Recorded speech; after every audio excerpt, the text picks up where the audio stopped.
Good evening, online scholars. This is Professor Harmon. I thought I would just talk to you a little bit about the assignments that are due for week 5. I've been receiving several emails with questions regarding the response paper and the peer review assignment, so I thought I would just walk you through the process and talk to you a little bit about the assignment guidelines and my expectations for the assignments this week. So we are in week 5. We're delving into the Modernist manifestos and the Harlem Renaissance. You will be reading a lot of poetry this week. I know some of you kind of loathed the poetry last week, and then others of you really enjoyed it. So I think most likely we'll probably hear the same responses. I really do enjoy Hughes' poetry and McKay's poetry.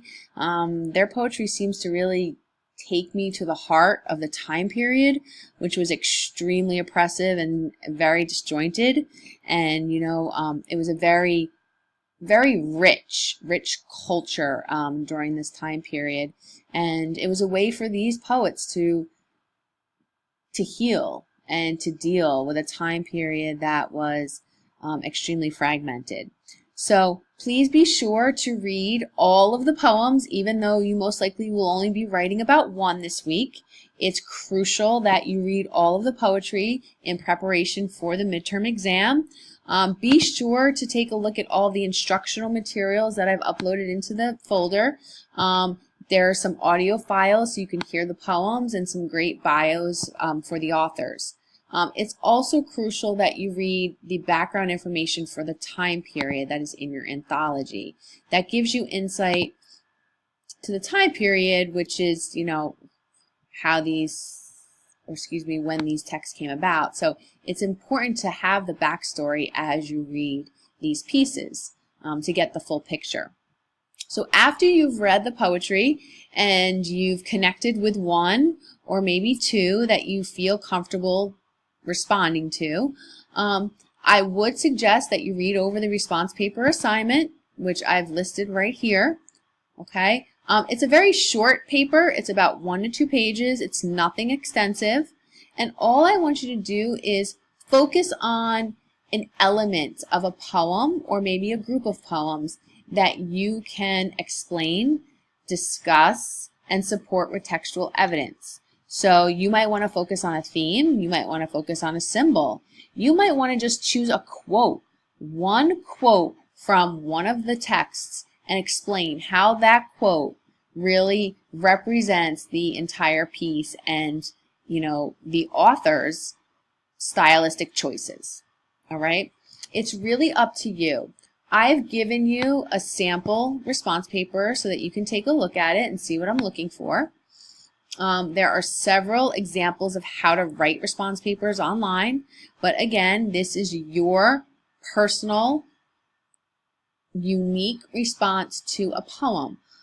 Your answer is right as long as you support it with textual evidence. So you're going to click on the response paper assignment,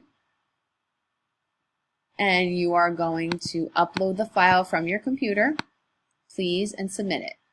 It will also automatically submit your paper to Turnitin.com that you will be able to see, and you'll be able to review the report to ensure that you've cited all of your sources properly. So let's just go back for a second. In addition to submitting your paper for me to assess, you also, let's get out of here. You also want to post it. Here we go. You also want to post it on the discussion forum so that one of your peers can actually provide a peer review of it. So when you scroll down, you'll see the paper response forum. You're going to click on that, and you're going to post your paper here. This will allow your peers to view your paper and decide if they would like to peer review it. Okay. Now this should all be done by Friday. Even though I think there's a time on the syllabus, I'm really not going to hold you to that hard deadline. All right. So anytime on Friday, be sure to post your paper to the forum and to submit it to the Dropbox. Then on Saturday or, Friday evening, I want you to take a look at your peers' papers, decide on one that you feel comfortable assessing, and you're going to download it, take a look at it, and then you're going to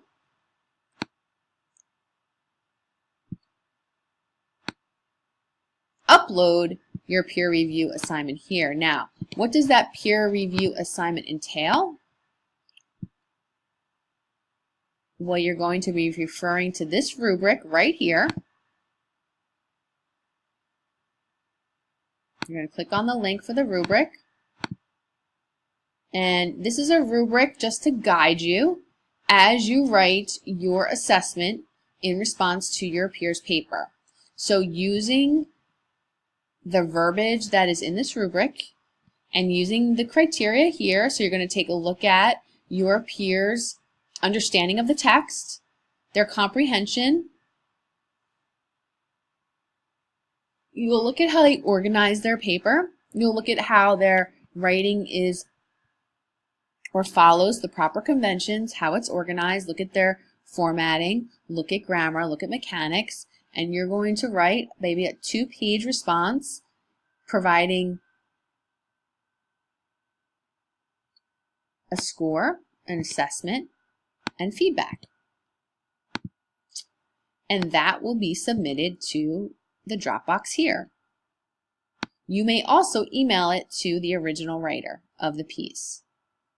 Be sure when you create your peer evaluation assignment that you let me know the student's name of the paper that you're assessing and also the title of the paper. That is crucial. I cannot give you credit for the peer evaluation assignment if you do not do that. Now, even though it does say that the peer evaluation is due Sunday, I am going to give you an extension, and it's going to be due Monday, anytime on Monday. All right? Any questions, please do not hesitate to ask. I'm here. I really look forward to reading your responses and really enjoy or look forward to reading your responses of your peers' papers. So have a great night. Enjoy the poetry this week, and if you have any questions, please give me a call. My number is on the syllabus, or feel free to email me. Have a good night.